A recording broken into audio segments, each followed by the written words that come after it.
একটা unique situation আপনাদের আজকে আমি বলতে চাই, সেটা হচ্ছে যখন আমরা দেখি একজন হার্ড ওয়ার্কিং,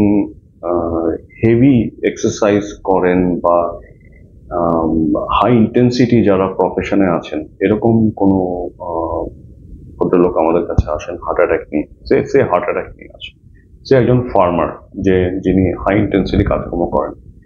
তাদের যখন হার্ট অ্যাটাক হয়, যে কোনো কারণেই হলো হার্ট অ্যাটাকটা, তারা যখন আসেন আমাদের, আমরা তাদের যখন অ্যাঞ্জিওগ্রাম দেখি,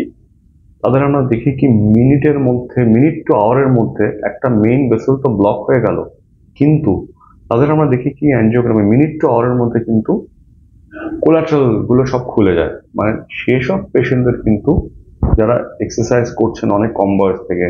যারা এক্সারসাইজের মধ্যে আছেন বহু বছর ধরে, যারা যারা হ্যাবিচুয়েটেড এই এক্সারসাইজের ব্যাপারটা বা হাই ইন্টেন্সিটি ওয়ার্কের ব্যাপারটা, তাদের কিন্তু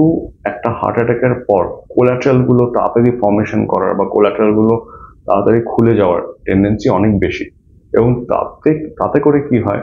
তাদের হার্ট অ্যাটাকের ফলে যে হার্টের যে পাম্পিং ক্যাপাসিটি বা হার্টের মাসেল যে নন ভায়াবল হয়ে যাওয়া, বা হার্টের মাসেল যে মাসেলের যে মৃত্যু, সে মাসেলের মৃত্যু বা নন ভায়াবিলিটির যে টেন্ডেন্সি, সেটা কিন্তু অনেক কম থাকে কোলাটারাল ফর্ম করার জন্য।